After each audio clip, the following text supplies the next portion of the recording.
Welcome back, student. Today we are going to prove the second important theorem of this chapter, that is chapter 6. And in the last video I already taught you the one of the important theorem of this chapter, that is known as Thales theorem or basic proportionality theorem. But today's theorem is just converse of the Thales theorem. Let us review what we have learned in the Thales theorem. This is the Thales theorem, and I would like to remind you that we already proved this theorem, that is theorem 6.1 in the last video. So according to Thales, this theorem number 1, if a line drawn parallel to any one side of a triangle divides the other two sides in equal ratios or in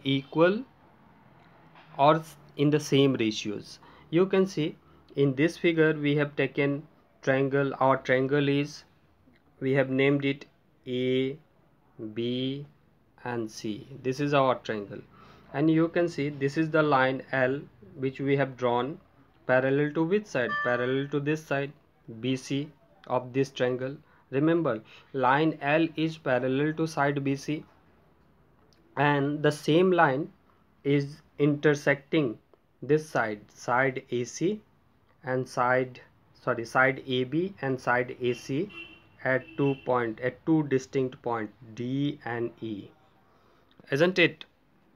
So see, the same line L will divides these two sides, this side AB and AC in equal ratio.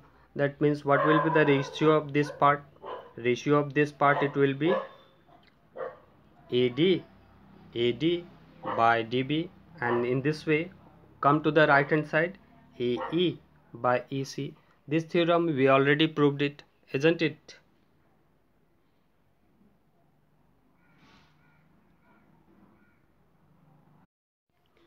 Now come to the second theorem, what we need actually to prove. This is our question.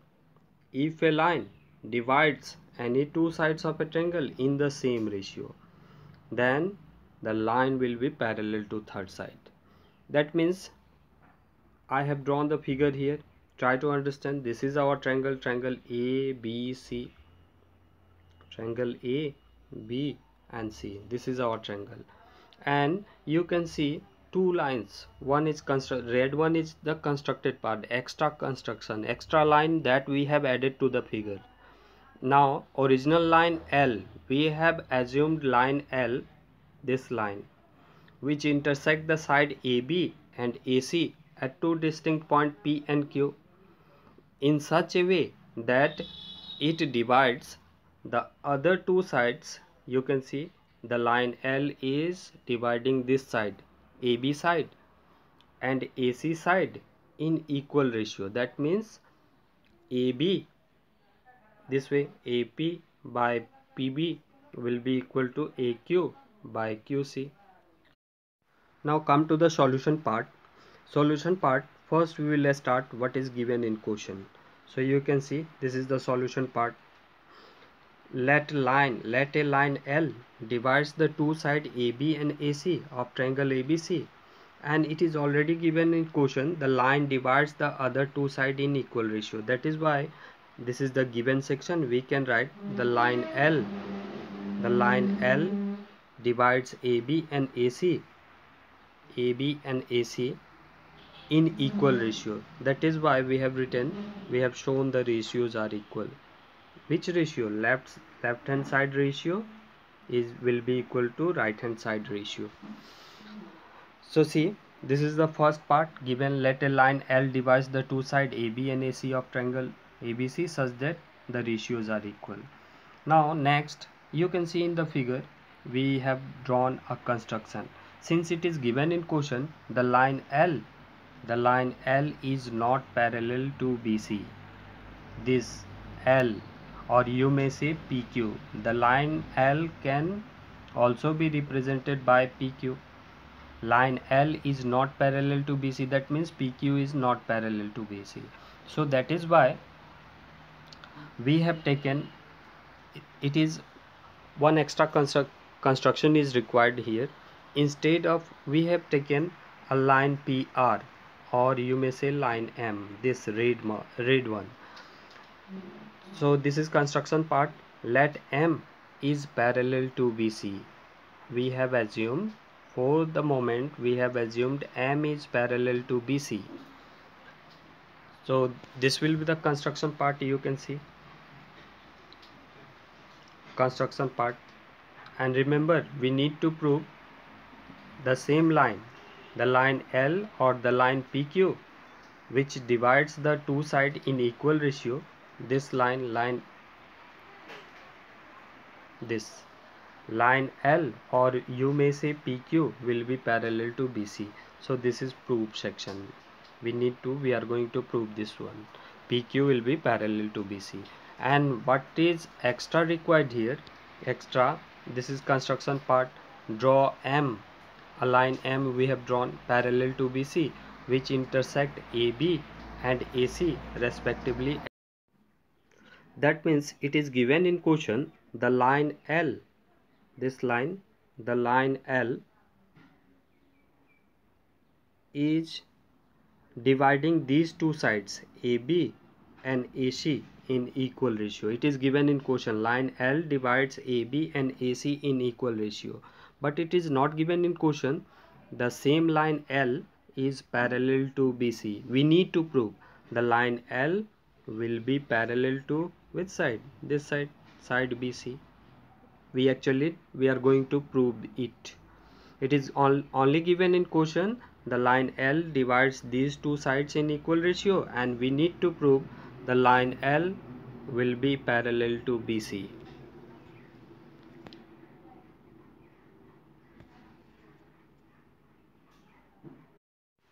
That means it is clear from the question, the line PQ, this line, the line PQ is only divides this side AB side and AC side in equal ratio, but line PQ is not parallel to BC. Okay, that is why we have taken extra construction. We added extra line, this line PQ line, sorry, PR line, which is parallel to which side? BC. This is from the construction, PR is parallel to BC. Okay, now come to the proof section. This is the proof section. Since it is given in question, the line L divides the other two sides in equal ratio, that is why we can write ratio of this side AP by PB will be equal to AQ by QC, isn't it? So it will be in given section. You can see I have written here AP by PB equal to AQ by QC. Okay, now from the construction, since we have assumed PR is parallel to BC, PR line is parallel to BC. Which line? Red one, this one. PR, this line. PR is parallel to BC. So we have got the knowledge of basic proportionality theorem. If a line is parallel to any one side of a triangle, the same line divides the other two sides in equal ratio, isn't it? Since PR is parallel to BC, so we can write a ratio of this part, left hand side, ratio of left hand side AP by PB will be equal to what? AR by RC, isn't it? We are taking the extra line, extra constructed line. Since PR is parallel to BC, that is why AP by PB will be equal to AR by QC. This is from the construction. So see, I have written the same here, AP by PB equal to AR by RC by BPT. So now compare these two equations, that is equation 1 and equation 2. On comparing these two equations, see their left hand part, AP, left hand side of first equation AP by PB second equation also AP by PB. Since their left hand side is equal, so we can write right hand side of first equation will be equal to right hand side of second equation. So see, from 1 and 2 we got this relation, AQ by QC will be equal to AR by RC. See, now the next step what we need to do, we need to add 1 to both hand side, and this step is very much important. So see, on adding 1 to both hand side, take LCM of this part. LCM it will be QC and LCM of this RC. So numerator place AQ plus QC. This AQ plus QC, this AQ plus QC can be added with the help of figure. AQ plus QC, what will be the result, and the same way what will be the result of AR plus RC. So first you see this AQ plus QC in the figure. Let us see in the figure AQ plus QC. See, AQ, this part AQ plus QC, you'll get AC, the full part. In the same way, on adding AR with RC, what will be the result? It will be same, AC, isn't it? So see,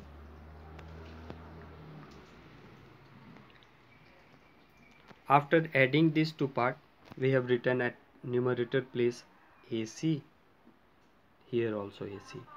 So see, AC will get cancelled. So 1 by QC, 1 by RC. You can go for cross multiplication. After cross multiplying, you are going to get this result.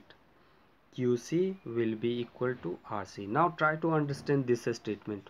What does it mean? QC equal to RC. QC, that means QC represent the length of line segment QC, and RC represent the length of line segment RC. Or you may say QC also represent the distance of point C from Q, and the RC represent the distance of point C from R. See in the figure, we have got these two distance equal. QC equal to RC. Try to understand. QC, this QC is equal with R is coinciding on point Q. That means since we got the length of QC, this length of QC is equal to RC. That means R point is just lying above the Q, isn't it?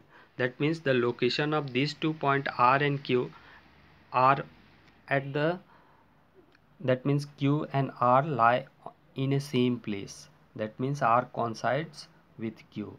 So by construction we have taken PR is parallel, this line PR is parallel to BC. By construction we have assumed. So since point